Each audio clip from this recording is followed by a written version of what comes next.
The Island Boys went from practically printing money, bringing in over $40,000 a day, to drowning in debt and betrayal. "They did you dirty," one of them admitted. "They owe me about $150,000. For a brief moment, they had the entire world's attention. They could have used that momentum to clean up their image, maybe even drop a halfway decent track. But instead, they spiraled, crashing hard and fast. Fights, arrests, desperate stunts, it all became a spectacle.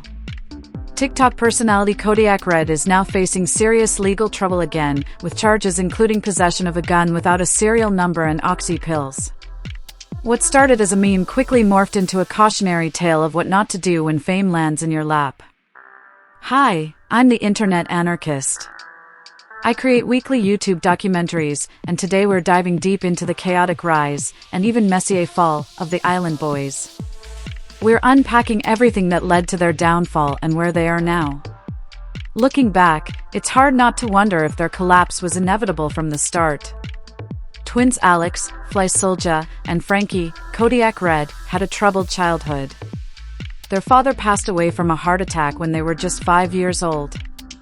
Without a strong father figure to guide them, they fell into a life of crime early on, committing burglary, larceny, assault, battery, and even grand theft auto. "We were out here wildin'," one of them admitted. "Our mom did everything she could to keep a roof over our heads, but we were out of control. Even the police knew she couldn't stop us." When you're a kid, getting arrested feels like a slap on the wrist. The twins spent most of their teenage years bouncing in and out of juvenile detention centers before getting kicked out of their home at 18.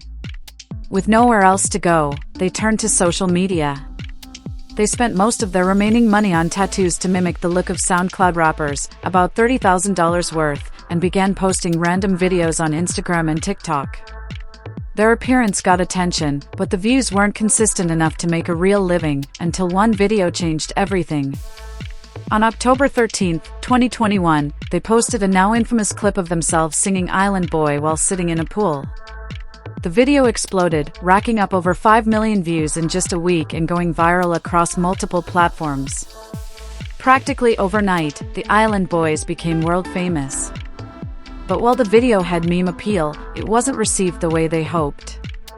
Some found it catchy, but most, including hip-hop legend Snoop Dogg, were baffled at how bad it was. "Speechless," Snoop said. They weren't being celebrated, they were being mocked. The brothers failed to understand that their success came from being a joke, not from any musical talent. Still, they convinced themselves they were the next big thing in hip-hop, a delusion that quickly fell apart when they were booed off stage just seconds into a performance at a Miami club. Even their official music video for Island Boy got mocked in the comments section. One person joked, "I use this as my alarm. I wake up 30 minutes earlier just to turn it off." Another said, "This song saved my brother, he was paralyzed, but when I played it, he stood up just to mute it." They were getting roasted, but the money was still flowing, and they weren't ready to let it go. "We were making $40,000, more than that," one of them bragged. "We'd wake up and see we had $60,000 to make, and by the next day, it was another $60,000. We were like, what the expletive is this?" But even that money would soon dry up, thanks to a string of bad decisions. One of their biggest mistakes was turning down an offer that could have led to a more stable career. Shortly after blowing up, rapper Kodak Black, someone they openly admired, offered to sign them. They declined, choosing to stay independent. Solja explained, "I feel like labels just take your money.